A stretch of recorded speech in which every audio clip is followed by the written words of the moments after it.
everybody, it's Russ with Keller Williams. Hey, I want to tell a story about my son, Mason, Mr. Sergeant McClellan in the United States Marine Corps. How you doing, Mason?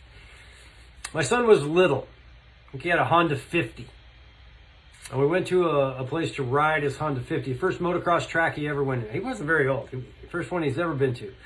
And we pulled it out of the truck, and he said, "Stay right here. And you go over there, Dad." And he parked his bike by the truck. And then I had to go over. I think my mom and dad were with me. I think Gracie might have been there too with us. And remember Mason went over and stood next to these older kids. And there was motocross guys going around. There were the older kids, and they were jumping. And, you know, again, first motocross track you ever saw.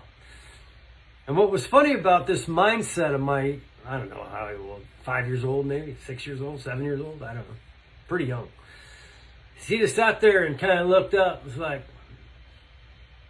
and I said, "Hey, Mace, you want me to get your bike?"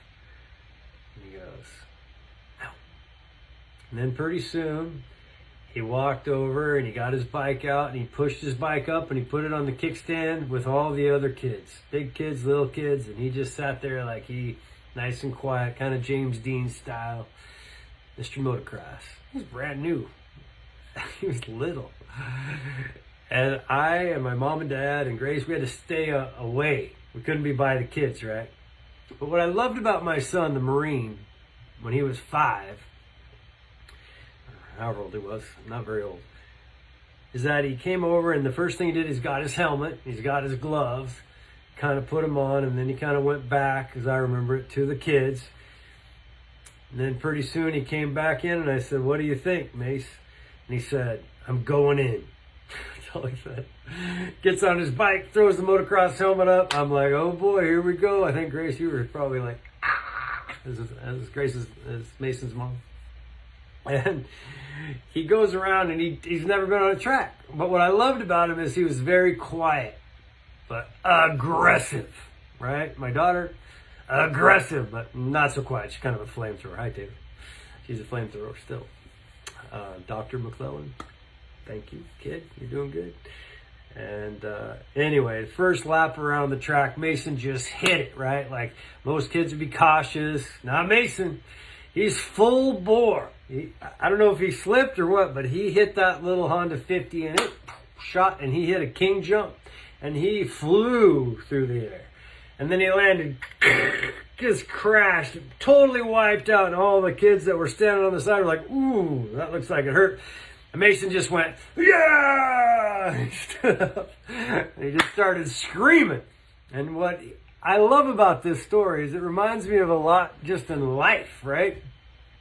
And Mason's been like this, and Taylor's been like this, and a lot of people are, I guess, but it's intense.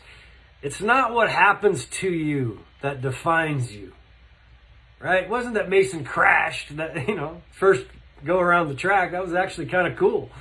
And that's how Mason's mindset as a little boy, that's how he handled it. It wasn't what happened to him that defined him. It's what he did next. Yeah. Awesome, Dad. That was so fun. And then everybody cheered for him. So what he did, without even knowing it, just instinctually, is he took a bad situation where he could have been, "Oh, I screwed up, I'm no good at riding a motorcycle." Instead, he just embraced the adversity. And as they say, adversity breeds clarity if you let it. Have a great day. Hope you had a fantastic 174-degree Tuesday. I'm not complaining, though. I think I'm going to go jump in the lake. Have a great night. See ya. Peace out.